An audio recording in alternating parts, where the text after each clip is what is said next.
All right. So without further ado, Miss Simby, the floor is all yours. Thank you so much. So I just wanted to start with January 2016. I had already experienced four miscarriages. And like I explained in part one, I also experienced a brain hemorrhage. So during that time, it was just a lot of information to process because I had never experienced a brain hemorrhage before, never heard of anyone experiencing a brain hemorrhage in my community or even in my family. So, it was just a really devastating time for me to process what I had just gone through. So, trying to I guess just trying to wrap my brain around, okay, I'm not a mom, I almost died. I kind of shut myself out from the world. I didn't really express what I had gone through with my friends, my sorority sisters from college, even high school friends. And I definitely didn't let my family know what was really going on because I didn't truly feel anyone would understand because no, like I said, no one had gone through that before. And I just really did not want to be judged. During that time, I value how other people looked upon me, and I just didn't want anyone to look at me as less of a woman because I wasn't able to carry my kids. So I just kind of shut myself out from the world, from my friends, and that probably lasted maybe an entire year where I didn't really let anyone know what I had gone through. And during that time, I was trying to figure out myself, like, why am I unable to carry my kids? What's wrong with me? The doctors were not able to, provide any information about, why I had miscarried so many times, or even with my brain hemorrhage. The doctors, I was living in Cleveland, Ohio during that time, so no one was really able to give me any answers.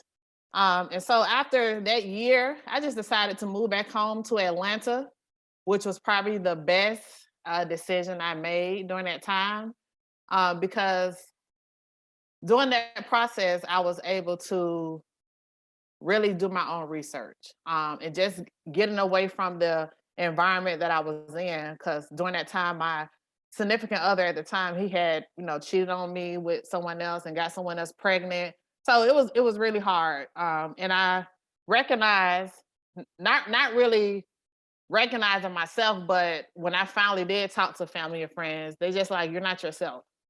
You're depressed.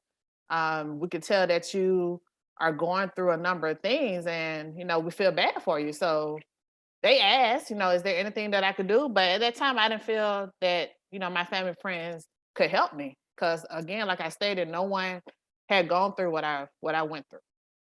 So I kind of just dealt with it on my own. During that time I did, find my faith again. So I started to pray a lot every single day. And if you purchase my book and you read my book, which is called The Power of Healing, you'll read where my faith did a 360. And so instead of questioning God, like, why is this happening to me? Why am I not a mother anymore? Why is my life so different now? I started to lean on God. I started to thank God for even being here, because most people that have brain hemorrhages don't make it. They don't survive. Survival rate is very low. So I was very fortunate to survive my brain hemorrhage, or, it's really an AVM. I was really lucky to survive that. So once I moved back to Atlanta, that was my that was the journey, the start of my healing process. So from there, I found a reproductive specialist. That's the first thing I did once I moved back to Atlanta. I found a reproductive specialist because it was important for me to understand what was going on, within my body, and why was I not able to carry my kids. Because it was really nothing wrong with me, but it had to be because I wasn't able to carry my kids.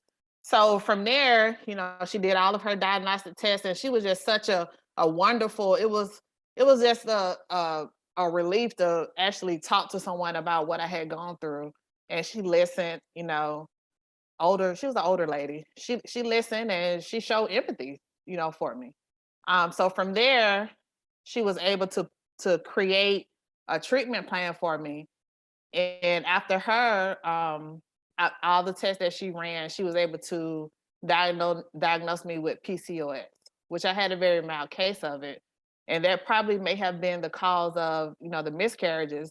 But at the same time, my brain hemorrhage may have been the cause as well. So really, to this day, no one really knows, what really caused the brain hemorrhage or even what caused the miscarriages. But she was able to create a treatment plan for me, where she also realized that I was pre-diabetic as well, And again, this is 2 years later, and the doctors in Cleveland, Ohio, no one ever told me that my sugar levels were high or that I was pre-diabetic or that I had PCOS.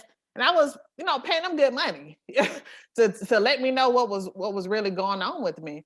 So she was able to diagnosed me with all these different things in order for me to be able to move forward. She ended up prescribing me metformin, which is, if you know what metformin is really something that people despise. But it really helped. It really helped me because I was able to first shed a lot of water weight that I was carrying. I think I ended up losing maybe like 10 pounds during that time. And a year later, or even I ain't even gonna say a year later, maybe like 6 months later, I found out I was pregnant again. Yeah, I found out I was pregnant again. So whatever she prescribed me, the metformin and whatever our treatment plan was, it worked. And that's why I tell ladies today that God always has the final say so. Um, I know a lot of us experience perinatal loss or infant loss, and it is devastating. And I know a lot of women, they give up. But I chose not to give up. And with me not giving up, now I have 3 beautiful kids who I get to look at every single day, and it's just a beautiful thing because I was once that lost mom, who was depressed. And so from there, it seems like things just kind of flourish. I also signed myself up to see a mental health therapist. And that was another great decision that I made, was finding a therapist who had experienced the same thing as me. And from that moment, ladies, from that moment, I realized this is my therapist. She's gone to school and she has these degrees and things like that, this training, and she has experienced the same thing as me. So when she told me her story, that she had also experienced a few miscarriages, I was glued to her. I just felt so much pain lifted off my shoulders, so much sadness, so much depression. All of that was lifted because now I felt like I wasn't alone anymore, which I previously had felt. So with her, coming into my life, or God placing her in my life, well, I ain't gonna say where she was, because she still is. She's also a pastor. So within each session, she was also able to help me strengthen my faith. So from there, strengthen my faith, seeing the reproductive specialist, just going to church more and more and praying more, things just really just started falling into place for me. After I had my second child, which is my daughter, again, my second rainbow baby, um, I think it was the start of the pandemic. So during the pandemic, I was still at a place where I didn't share my story as much. And during the pandemic, all of us was trying to find our way. And I just wanted to I wanted my voice to be heard. And in 2021, which is last year, I decided to write my book. I had taught middle school English for 12 years, and I was actually forced to resign from my position because I had to choose between returning back to school or, just putting all 3 of my babies. Because at that time I had already had my third child, which is my son.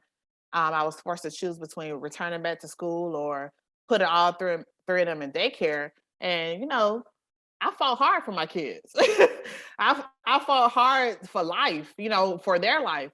So I was not going to just put my all three of my babies in a daycare so that I could return to teach other people kids. Not that I didn't care, but my family comes first. And I shared that with my principal. I shared my story with my principal, and as a woman, I felt like she would have had empathy, but she didn't, and it's okay, because my journey of who I am today started as a result of that. So I published my book, which I've been able to share my story publicly, um, where like I said, I talk about all three of my miscarriages. I talk about my brain hemorrhage. I talk about how I started my healing process, and just turning my faith around so that I could turn my pain into power. Um, and within the last year, I have formed three different businesses, small businesses. So I call myself a mompreneur. And I've also founded the United by Laws Foundation. And within my nonprofit organization, I'm really trying to focus on mothers and birth givers who lack the resources, lack the knowledge, just lack someone advocating for them. Like I want to be that advocate that I didn't have. I want to be the support system that I didn't have. So knowing that I lacked a lot of things during my trauma, I don't want other women to go through that. So that's why I published and wrote and published my book. That's why I founded United by Laws Foundation. That's why I have my different businesses, which one is Immaculate Health and Wellness. Like I focus on self-care, which is important, which a lot of times we don't focus in on ourselves because we're so busy wearing these different hats. But take it, I want everyone to listen as a stroke survivor, which is a silent killer. You have to take care of yourself. Okay. And that's what I did not do. I did not focus on Simbi. I focused on my job, I focused on my relationship, you know, things of the world. And I forgot about myself. So just moving forward, we gotta focus on we gotta love ourselves, we gotta strengthen our faith and just change our mindsets. Because once you change your mindset, everything is gonna fall in place. So that's my survivor story.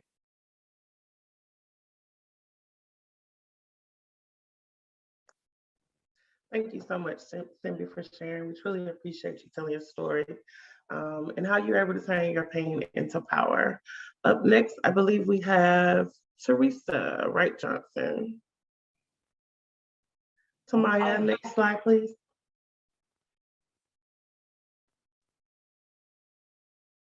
Part two. So part two is a survivor story, but first, you all can hear me, right? Okay. So part two is a survivor story, but those are my wives right there. So just to recap, repeat, those are my two girls. I am the mother that is giving birth to four children. Um, and I have one living biological child. And then I have my wonderful bonus babies. But how did I survive? How did I survive losing three children? From disabled children to preemies to children that are no longer here to angel babies. The first way I survived was my faith. My organization is called Zaria Song, and the name Zaria means one helped by God. Who knew that's what the name was? So this organization and connecting, collaborating, getting support from other women, mothers, has helped me the most. So my number one uh, road trip survival story in this is support and having a tribe. So having a tribe and support. I found myself later on getting out of that marriage that I talked about in the beginning and being a woman that experienced domestic violence. Let me mention I experienced domestic violence while I was pregnant with some of those children that I lost. Leaving that relationship, I decided that I needed some counseling. So did my now child that was about 4 years old. So one, I got counseling. Two, I found a lot of support groups for mothers like me, maybe a mom that had a child with a special need, maybe a mom that had left a domestic violence situation, someone that had left everything. Another thing that I did is I was like, if I'm gonna be in these support groups and they're teaching me, I'm gonna learn. I'm gonna learn all that I can to be the best mother to my child or my children. And so I started taking training long before I lost my daughter Zaria in special needs education. And then my other daughter that I call not so mini me now, that is now a teenager, I started noticing that she had some challenges, and her challenges later became or known as ADHD, some attention challenges, so forth. And so I started learning more about mental health, but I also started learning more about how my mental health was affected, impacted, and my baby's why that baby was in my stomach when I was in that relationship. Emotionally and physically, our children can be impacted. My survival on all that was getting counseling for myself as well as her and getting supports for ourselves. One organization that was very supportive to us was Parent to Parent of Georgia, which I have a great relationship now as a support group leader as well as a former trainer for Parent to Parent. They helped me learn about ADHD. They helped me find the testing I need to find out why my daughter was acting or behaving the way she was, because she was having emotional breakdowns, temper tantrums, as y'all would call it, but really severe ones. Another place that helped me, because remember, I'm telling you, my tribe is what has got me through and helped me grow. And so another organization was the Federation of Families. At the time, it was called the Federation of Families for Children's Mental Health. Now, at this point, I have a 4-year-old that has behavioral health challenges. And so they helped me because those were moms that had been through what I was already going through. Another thing that helped me is I met other women that had experienced miscarriages, having special needs children, having premature children. One of the organizations that helped me as well was Mocha Moms. I was an African American stay-at-home mom that had children with special needs. Although many of those ladies didn't have children with special needs, they were supportive to me as a mother. And I could talk to them about things in motherhood. Some of them had, maybe had a premature baby or had children that had challenges. So that was helpful too. So definitely would say my tribe is what got me through. All that training got me through too. But later on, I found that I wanted to help other people. So I started a group for moms of color at that time called Special Treasures to help moms that had children that were premature or had special needs. Later on, I found myself like, hey, I need to get some more training. And so I started learning about early intervention and I started becoming a trainer for early intervention for parents that had children that were born early, such as my children, through Babies Can't Wait. Do y'all hear this? This is what I'm talking about. When we go and train, when we go collaborate, when we go network, we meet our tribe, we meet our supports. And those same organizations have supported me throughout the years. I've been a mother more than 20 years now at this point, well, almost 20 years. And so that's my main source. That's my main way that I survived was my tribes and of course, my faith. Another thing that I always like to do is nature. Nature is helpful to me. It's calming. Self-care, yeah, self-care. I do self-care. It's not always the nail shop. It's not always spas. Generally, self-care for me is dancing, listening to music, having fun.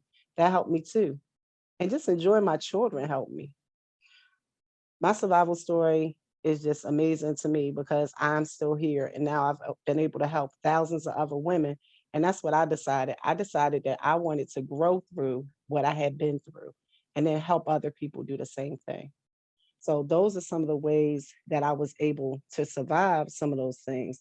But most of all, having people around me, that tribe that understood me, that I could talk to, finding resources, whether they be in person, online, or support groups, that was helpful as well.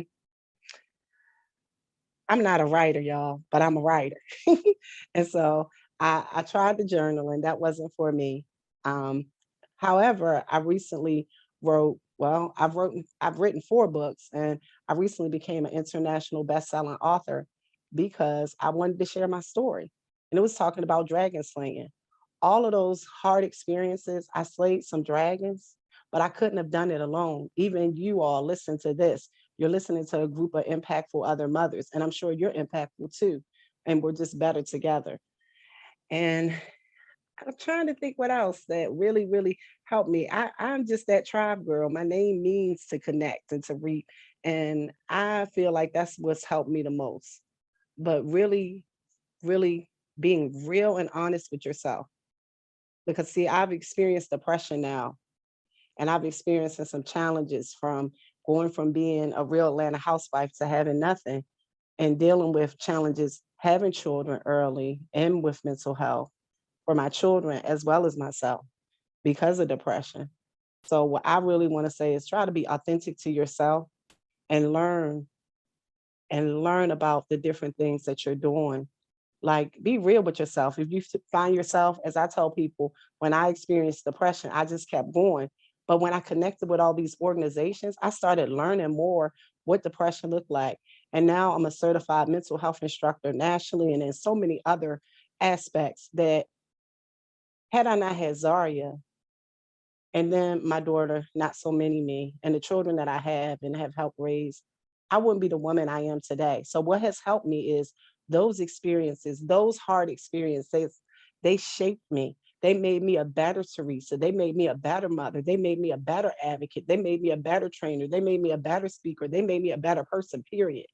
Now, when that was all going on, I wasn't feeling that. I felt very upset. I'm going to be honest with you, upset, betrayed, because it's hard when you can't carry children and the things people say. But I can tell you, if you go and find your tribe, find your support, find your training, just like you're a healthy mother's healthy babies, you'll be better. You'll get better support. You'll get understanding. You'll get training. And I'm telling you, that's what helped me is my tribe.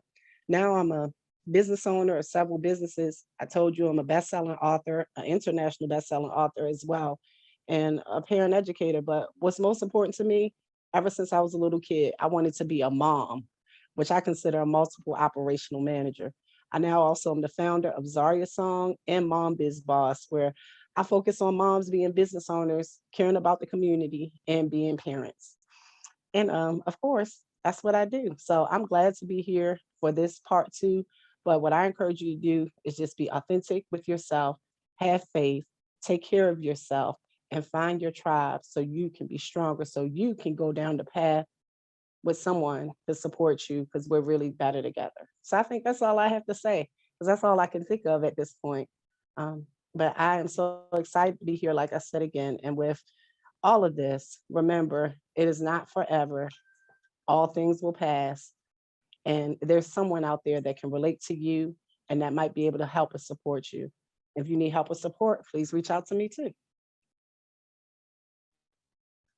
Thank you so much, Teresa. And I can definitely agree with you. We are better together. Just even sometimes having simple conversations with people, you can kind of say, oh, you went through the same thing I experienced. Let's figure out how we can work through this together. So I really appreciate you, Teresa. Up next, we have Miss Nancy V. Brown.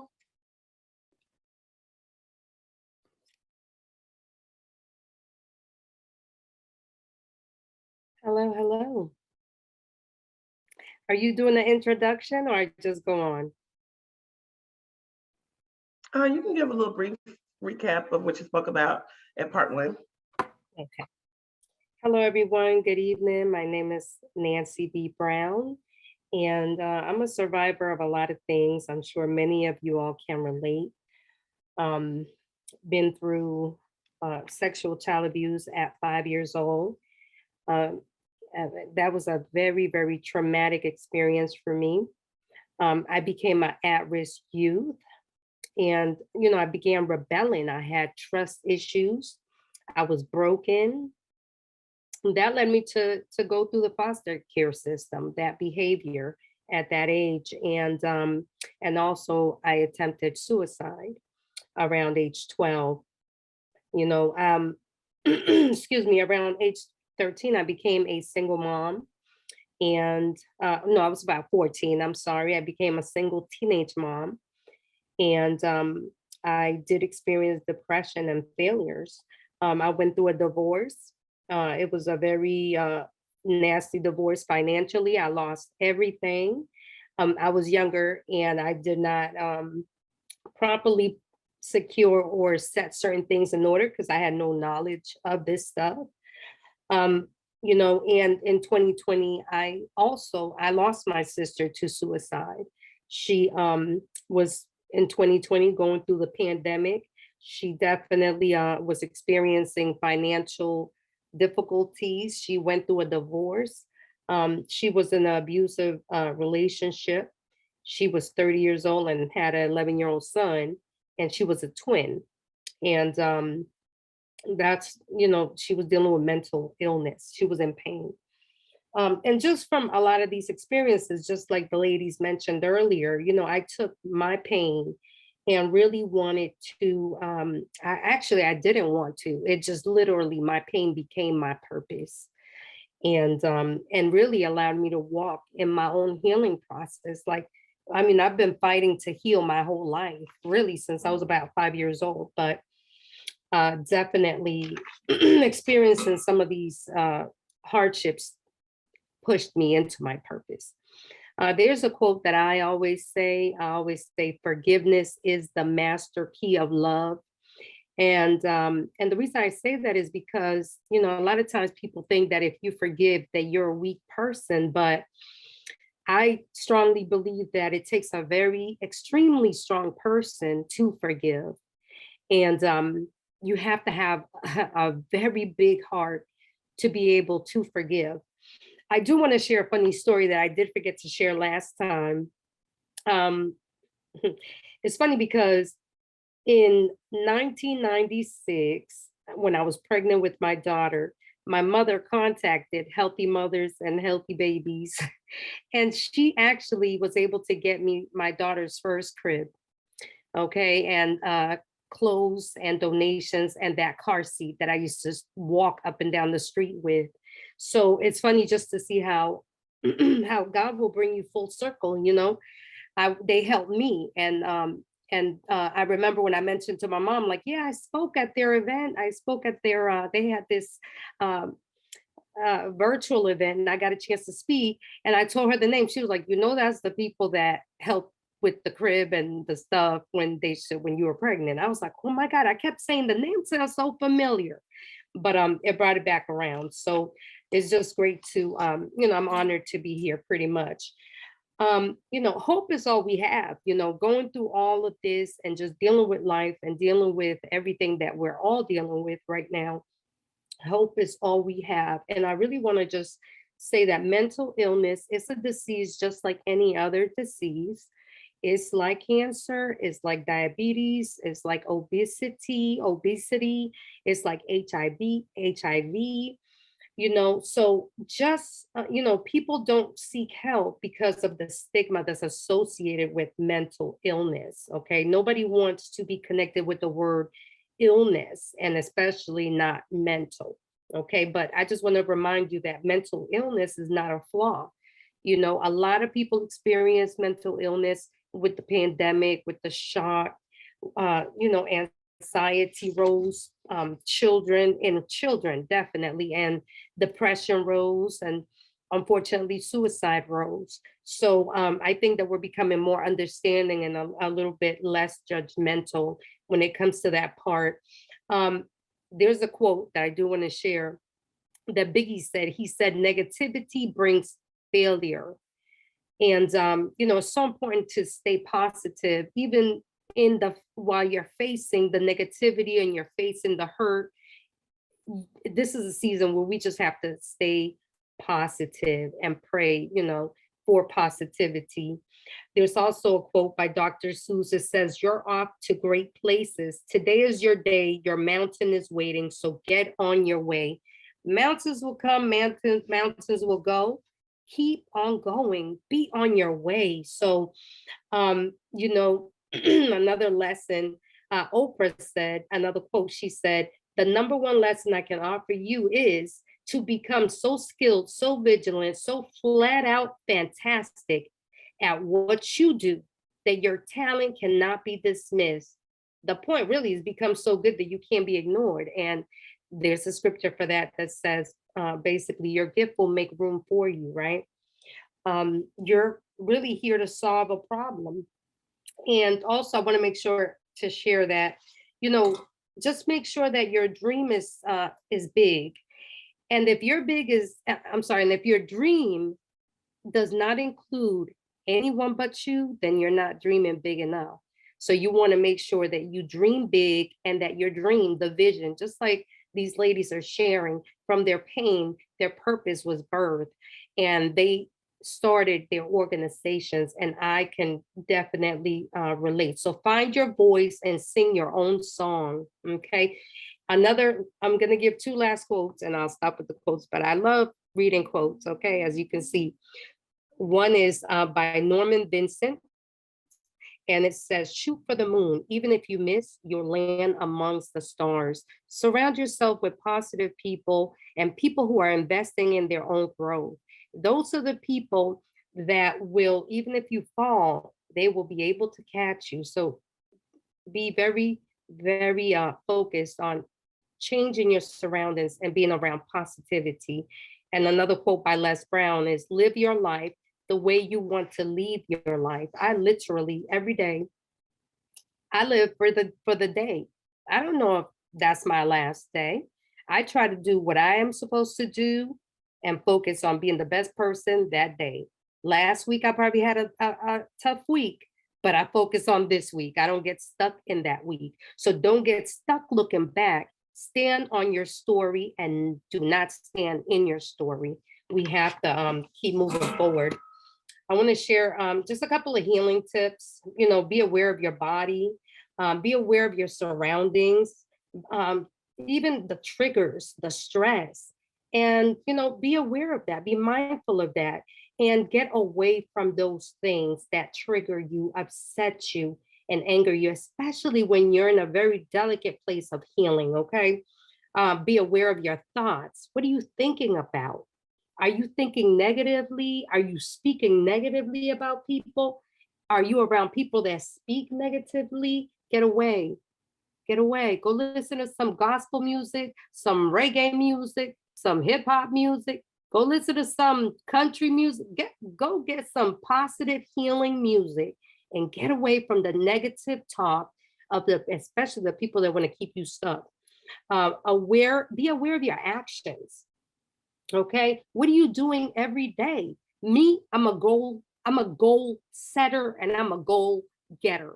I have goals. I've made big mistakes in my life. I don't have time to waste. I have children who look up to me. I have a community who looks up to me. I have a family who looks up to me. I have church that looks up. I've made so many mistakes that my focus every day is to be better today than I was yesterday. Okay. Again, you know, try to keep positive input. Swapping negative with positive. So instead of saying something negative, try to say something positive. Come back the negative with the positive. Speak positivity. Okay, please mute your phones. Expressing gratitude.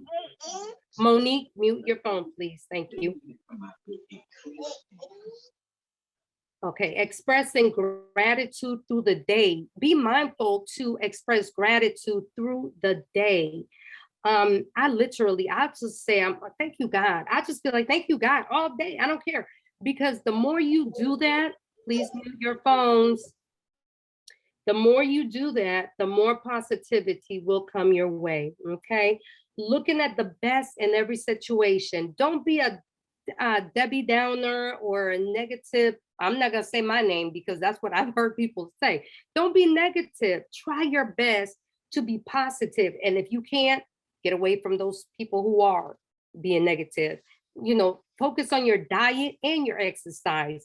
You know, it's not just us working out, which is great, but be mindful of what you're eating. Vitamin D, being low in vitamin D is very, very, very common for a lot of people, especially as we're dealing with this. We have dealt with this pandemic. We've been doing a lot of indoors to protect ourselves and our community from getting sick. But this time, the other day, I was at the victims unit last week for a little meeting, and I was sitting outside. I had to wait for the people for about a few minutes, about 30 minutes, and I literally went outside and sat outside and just let the sun hit my face. And it was, it was the best feeling. That helps your hormones, it helps to regulate you, and it helps to keep you in a better mood, okay? So those are just a few things, focus on your healing, continue learning, and experiment with new ideas. Don't be scared to learn or to try something new. Okay, I'm going to give you a couple of scriptures. I'm not going to take too long with that. Okay, that have helped me along my journey. These are things that really, these are tools that actually really saved my life. Okay, Genesis 50:20, you intended to harm me, but God intended it for good to accomplish what is now being done, the saving of many lives. There are so many people right now walking through a storm that really feel alone and really feel that no one can understand them. But God has equipped us, the people on this call right now, to be able to know what they're going through and be able to relate to them and have not just a relationship with the story, but empathy for the story. And so we are well equipped for such a time as this, okay? 2 Corinthians 12:9, but he said to me, my grace is sufficient for you, for my power is made perfect in weakness. Therefore, I will boast all the more gladly about my weakness, so that Christ's power may rest on me. So yeah, okay, I did this. Yeah, I did that. Yeah, I went through all that, but God still loves me. God's still using me. I'm still able to impact my community. I'm still able to raise my children and go forward with or without help. But God has me. And so a lot of people are feeling alone right now, and they need to be reminded that grace will get you through. Put your trust in faith. Okay, something bigger than yourself, something higher than yourself. And then Jeremiah 29:11 says, for I know the plans I have for you, declares the Lord, plans to prosper you and not to harm you, plans to give you hope and a future. The plan that God has for you is really is for you to have a future. So if anybody's telling you that you don't have a future or anything like that, get away from those people. Positive thoughts, positive affirmations, just, saying I am enough. I get better every single day. I'm an amazing person. All of my problems have solutions. Today, I am a leader. I forgive myself. Forgive yourself. Don't hold on to hate, resentment, bitterness, none of that. Take the time to forgive your own self for your own shortcomings, your own mistakes. I have courage and confidence. I can control my own happiness. I stand up for what I believe in, okay? And my confidence grows when I step outside of my comfort zone. There's so many things. I deserve to be happy. I am proud of myself. I'm a good parent. I'm a good parent. I'm a good daughter for those that are not parents. It's okay. So I'm gonna try to close this up as quickly as possible because I know time is running out.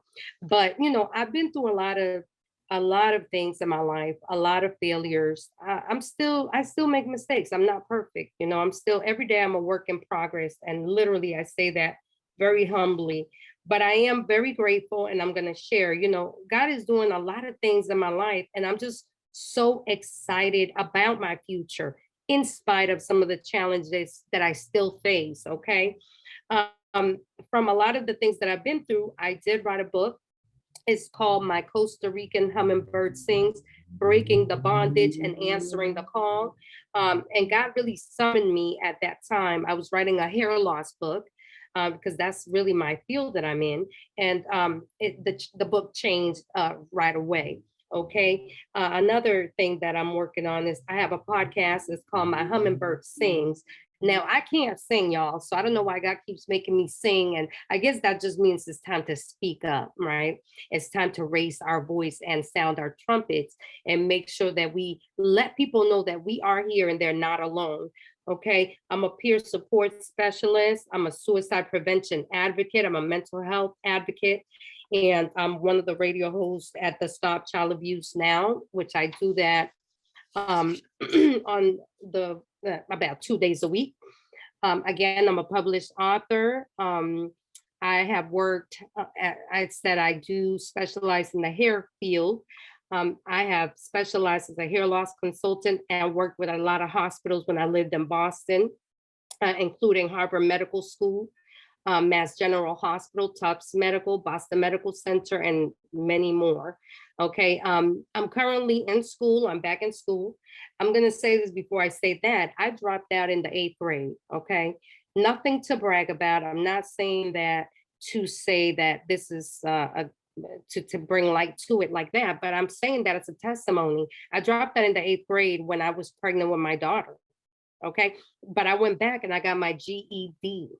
I went to night school to make sure that I got an education so that when I spoke to my daughter about her changing her ways and being a better person, I not only could speak about it, but I can actually be an evidence to it. Okay. So I did go back to school.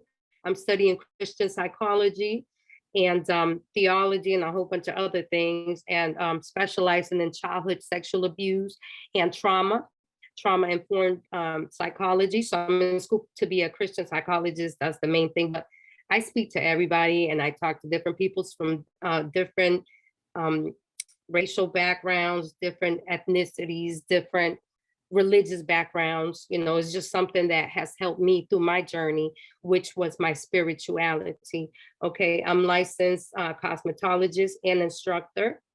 I'm a certified master stylist, and I'm a certified holistic Christian life coach. So I do healing coaching, and I meet people where they are. I just will never I am not in any position to judge anyone and will never judge anyone, because I have been through so much and made so many mistakes myself that literally I use that as a tool just to meet people where they are and to help them get to their next step.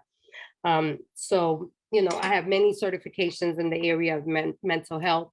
I have been featured on Black Enterprise, Ebony, Love and Hip Hop, ATL, Forbes, Stars, TLC, NBC, Essence Magazine, Fox, Real Housewives of Atlanta, BET, HBO, just to name a few.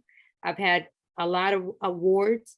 I'm getting ready to get my honorary doctorate next month. And God is still doing some things. You know, I don't know what he's doing, but he's saying that I'm still worthy. And I'm okay with that. I'll take that. And I've been able to be one of the keynote speakers in a lot of different engagements and schools and programs. So with that being said, we're going to pass it over to Ms. Andrea Waterstone. Thank you, Kim. I just wanted to take a moment to breathe. So if everyone just wants to take in a deep breath and an exhale, and another deep breath and an exhale. So that's one tool that I use for my survival, is just breath. Just bringing myself to the moment and taking an opportunity to listen. So we've had so many strong stories with such amazing resilience and tools. And I think we all have the ability to take away from each story and also do deep listening and find out what works best for us. So my story is just what worked for me. And I will share it in a means in which to be able to help provide some form of a footprint, but my footprint is my own. So I ended up being hospitalized for in a psych ward for psychosis 10 days after the birth of my child. I'm not rare. This happens to 1 in 1,000 women experience psychosis after birth. And 1 in 4 experiences anxiety, postpartum anxiety, 1 in 3 postpartum depression. Our mental health is something that needs to be spoken about and elevated, and we all have that resonates with, like, everyone who has spoken has talked about that. And so my way of going about trying to work on my mental health and to survive is deeply resonant with what Simbi and Nancy and Teresa all shared. I would say number 1 for me was social support. So Teresa spoke about her tribe. I would say I have worked deeply to foster relationships that are powerful and responsive to me. And so in doing so, I've been able to form these groups of women who are experiencing similar challenges and going through similar stages of motherhood when I'm going through that. And so social support is key in helping us to create maternal confidence by not just looking online and seeing what Facebook says and seeing what Instagram says and seeing some false idea of the supermom narrative that is pervasive in our society that tells us we have to be able to do all these things at once. What you're doing is enough. Where you are is enough. And just knowing that those spaces of social media are not always the true representation of what motherhood looks like, and to understand that you are doing enough. You are enough just as where you are. So I held that, and that's a mantra that I use is I am, therefore I am enough. Just being, just existing, that's enough. That's enough. We're here, we're stepping forward. So one tool that I used right outside of my hospitalization was art, and also inside the psych ward was art. It's what I am comfortable with for processing. It's a tool that I use. It's not going to be everyone's tool, but I carry my journal with me. I use it. I write, I watercolor, I paint. Right after my hospitalization, I got really deeply into mosaics. And I think the act of the breaking and the putting back together of pieces helped me feel more in control, because I felt broken in a lot of ways, and like I was slowly putting back the pieces. And it's interesting because my mosaic, I started a mosaic table, which was the biggest mosaic I'd ever done. And I started it right after in a very manic state, and then slowly got, built into the learning how to mother again, and coming down from a mania that really brought me out of my body. It brought me into a space of not knowing myself. And so I was slowly getting back to where I was and who I was. And I dropped it. And then I picked up different forms of art. And then I came back to the mosaic at the beginning of the pandemic, because that's a way that I'm able to process is through art. So another tool that I used was grounding, which is a simple exercise. It's you name 4 things you can see. You name 3 things you can feel. You name 2 things you can smell. Oh, no, 2 things you can hear, and then 1 thing you can smell. And so that is something that just brings you to the present, just helps you have some simple tools to try and take home. So just breath, just deeply breathing, using some form of social support, finding a friend, finding a support group, finding a way to ground. Going into nature is helpful for me too. And then art has worked for me. So with using art and breath work and infusing some yoga and mindfulness, I was able to create the Mother's Creative, where we use that as tools to help our maternal wellness and to help our mental health. And I think it's important for you to own the tools that you find, and that is your journey and is not mine. So I am the ground, the footprint for myself, and you have found what works for you and what will. And I think access to resources is so important, and understanding what exists out there. And Healthy Mothers, Healthy Babies Coalition of Georgia is an access point to resources. It's like this hub that will get you into those different spaces, and Pickles and Ice Cream is that hub. And using these different organizations that each individual has created is the hub to try and branch you out into getting those kind of supports that you need. So a lot of my time ended up being spent online trying to find how to get support. And I think the right things come up when they need to come up, but we will offer more visibility I will personally offer more visibility of the resources I know on my website and trying to link to any other spaces.